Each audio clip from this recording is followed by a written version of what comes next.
Do you want to found a business, but you're unsure about the first steps? This podcast recaps the event called Found Your Future, which was launched by the venue Berlin in cooperation with students from Popakademie, Beere, Fabian and Lukas, to focus on some of the main points when it comes to founding. Founders and experts from the creative industry are sharing their knowledge in different keynotes. Learn and grow with us. Hello, audio by the venue Berlin.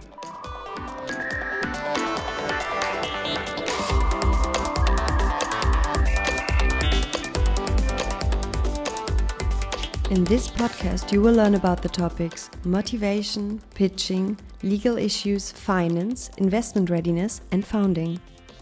The next two speakers, Tilmann Kemper and Anastasia Troyanov from APX, are teaching you more about finance, investment readiness, and sources of funding. As Tilmann just said, we're both from APX. I'm Anastasia, I'm part of the investment and selection team. So who are we? APX stands for Axel Springer and Porsche. It's a joint accelerator and early stage VC here in Berlin.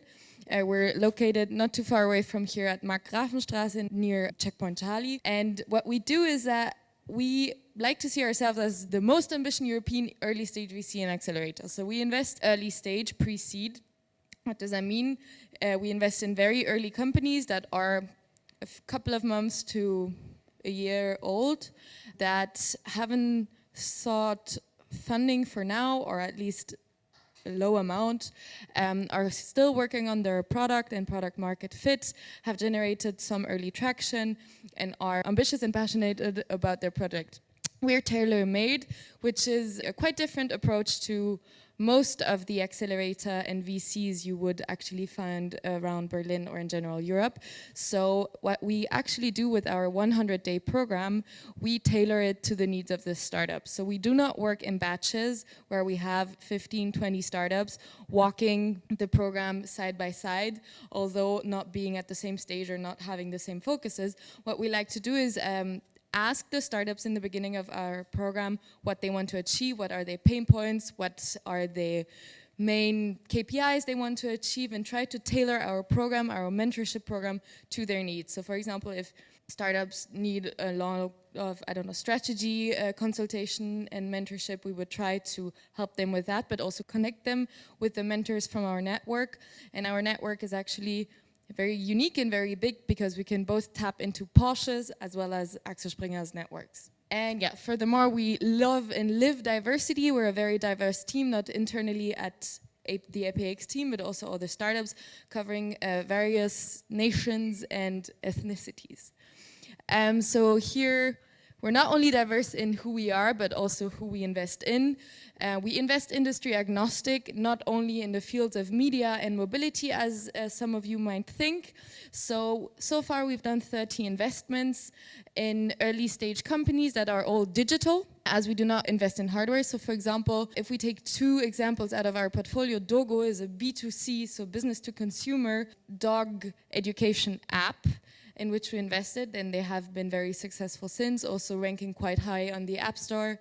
And another company that I could present you is Square, which is a very classical B2B, so business to business, startup focusing on chemistry and the sourcing of chemicals.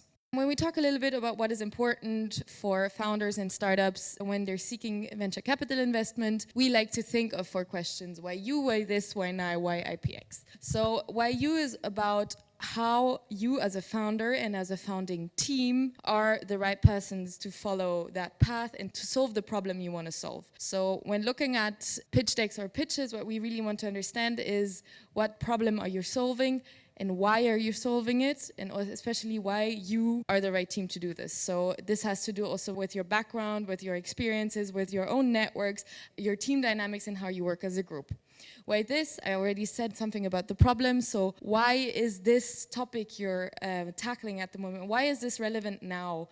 Why hasn't anybody else done it? Or if there is, how have they done it? Or how have they actually successfully done it or not successfully done it? Why now is the same, it goes in the same direction. Why is it currently relevant? What is the pain point you're trying to solve right now? And why APX? This is very specific to our application process. Generally, that means when you talk to investors or when you talk to partners try to understand why they would partner up with you and give them something. So it's a call to action, sharing about mutual benefits or potential partnerships that you could have with that partner.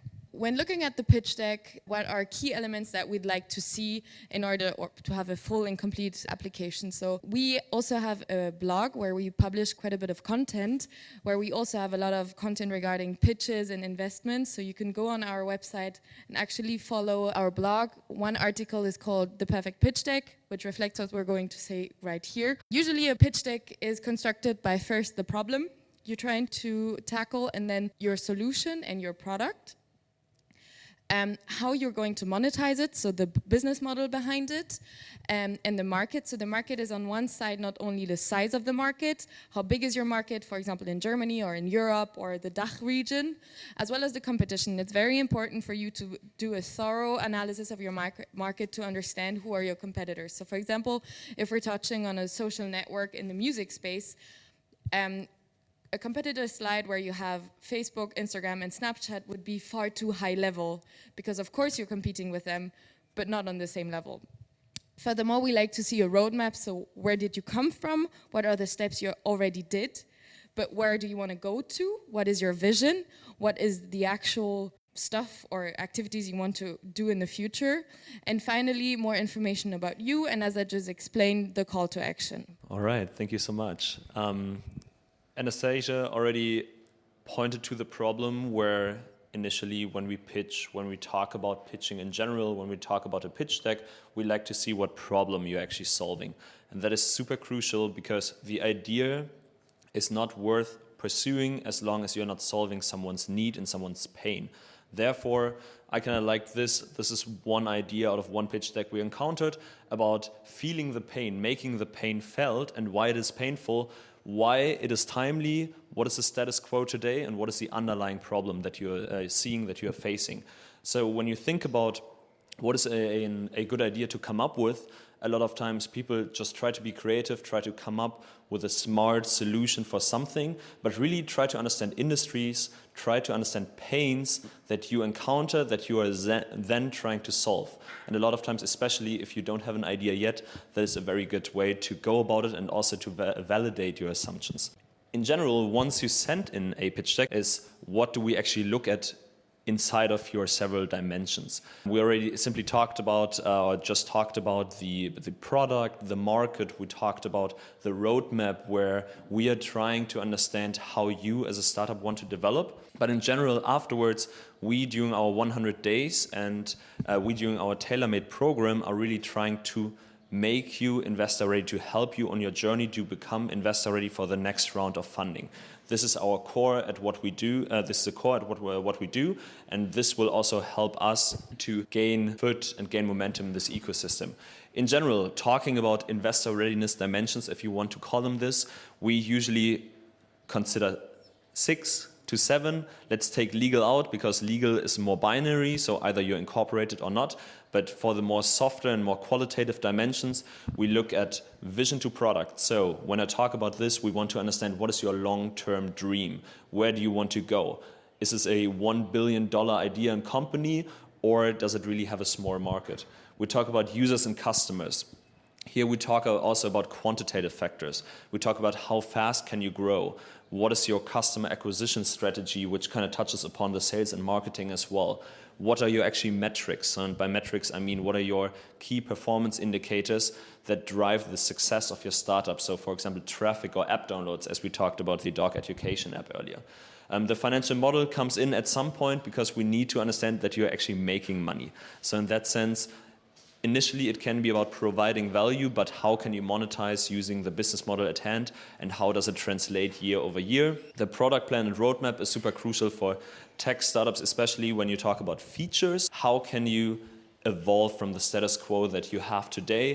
What kind of features do you plan to implement in order to improve your UX, the user experience or the user interface, for example? Sales and marketing is about how can you grow? How can you reach the right people? If you're talking about B2B, it's companies. It needs to be a lot more personal, whereas for B2C, you need to reach you and me and everyone who stumbles upon an app in the App Store, and it needs to become sticky. Lastly, the team is super, super crucial.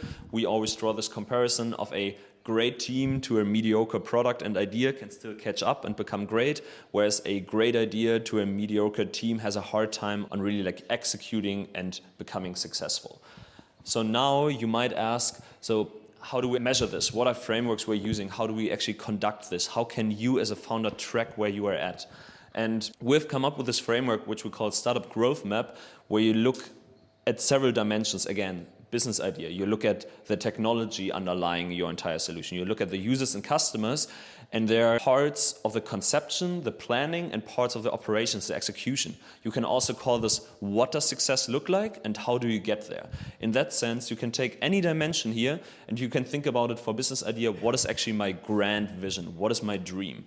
Then you further on develop hypotheses on how do I get to this dream, and what are goals on that journey to get there. So it's a step-by-step progress and process where you are really like mapping out your future success before you actually go into the execution, the operations, where you talk about a timeline.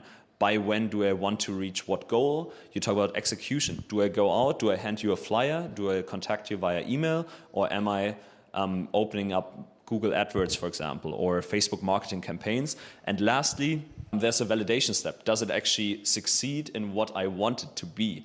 Does it actually turn out? Does it convert in a positive manner? If it does not, there are actually a few things that can happen. And I'll just skip this here a bit, skip this forward. You can either reevaluate your execution. You can talk about your plan and strategy, adapt it, try again. We usually preach and try to live by it ourselves. Fail fast, fail often, and try to avoid the epic fail, right? You need to learn, but you are really learning from your mistakes. It's fully okay if you do make mistakes, because usually they can be converted and transferred into learnings. In that sense, whenever you find out in the reality, in the validation stage, that something's not panning out, try to make adjustments to some of these like conceptual or these operational steps in order to become better next time.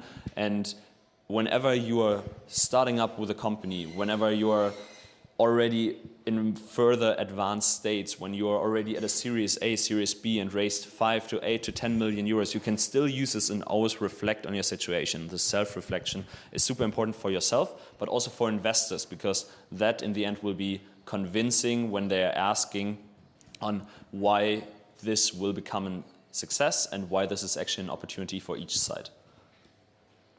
So in the last point we wanted to touch upon were sources of funding. And the source of funding actually matters. It's not only about the amount of money that you can raise, it's also about the partnership that you are entering. In that sense, we quickly wanted to touch upon 4 categories here. I'll come to that in a second, but really ask yourself, what kind of company are you trying to build? Is it going to be a for-profit or a non-profit company? Is it going to be impact-driven? Is it going to be product-driven?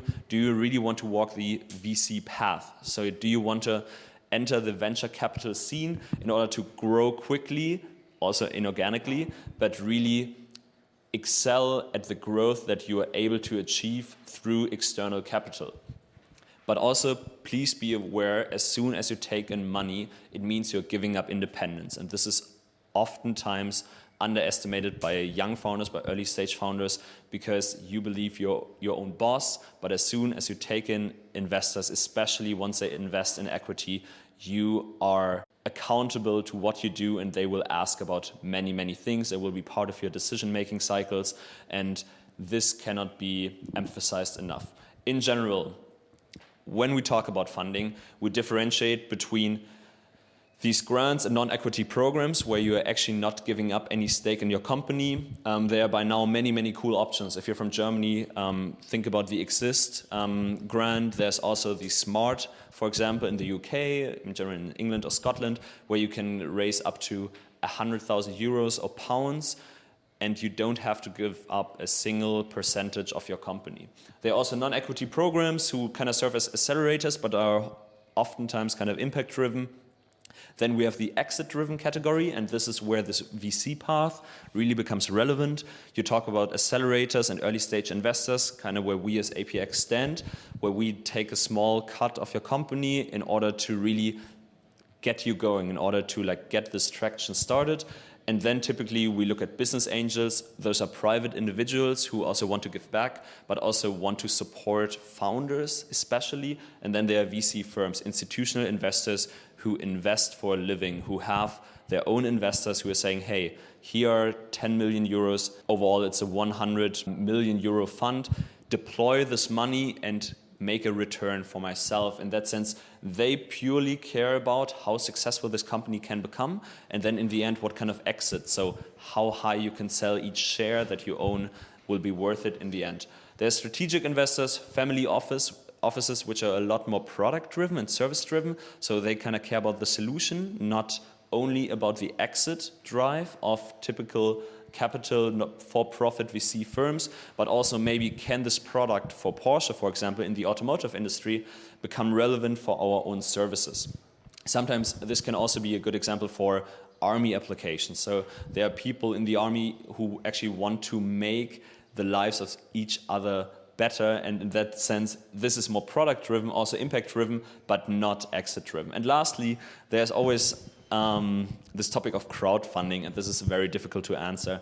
There's not one right or wrong answer whether crowdfunding is good or not, but we generally differentiate between equity crowdfunding and non-equity crowdfunding.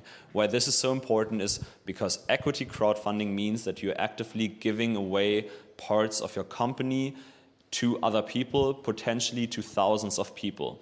When you consider equity crowdfunding for your own cause, really make sure that you are not destroying your cap table. The cap table is a term we use in our industry to understand how many different people own parts of the company and with how many different people do I need to enter negotiations in any future round of financing and funding. In that sense, as soon as you have 1,000 counterparts to whom you have to talk before you can really execute any decision, you are wasting time and you will not get it done. In that sense, if you do equity crowdfunding, be sure that there's a lean way to make decisions. However, there's also a very positive side to it, right? Crowdfunding can really be used to generate traction, and traction is something that every investor wants to see. By generating traction, this can be on several dimensions such as money, but also simply product validation. People see that the product, the idea, the service you are building is needed in the market. Think about Indiegogo or Kickstarter. It's a very easy way to make sure that what you are looking to solve is actually needed in the market. If there are 1,000, 10,000 or 100,000 people donating or giving money, pledging money to your case, you can also go to investors and say, hey, look at this is market validation. There are people already, even before the service exists, that are able to give me money today. And this is a great sign. In that sense, crowdfunding, somewhat difficult as soon as it is equity related. However, in general, it can have a very nice touch to it as soon as people ask about the validity of your product and where this could potentially go in terms of building momentum and making sure that your product is actually needed. Thank you, Tilmann. In summary, what we want to give you on your way is that in general, when you're founding your startups and trying to talk to partners in VCs or investors, business angels, or even crowdfunding partners, really focus on the problem you solve and not only the idea. Make the problem really tangible to that person in order to be understandable. Investors consider several dimensions of investor readiness. Be aware of where they stand. So we just described our investor readiness dimensions, but make sure that when you talk to a partner, you actually inform yourselves about him or her, their investment readiness dimensions, their investment focus. Look up what kind of investments they've done before, what are their interests, what are their strengths, what are their weaknesses. Do your homework. And yeah, there are different types of funding. You really need to understand which type is the best fit to you.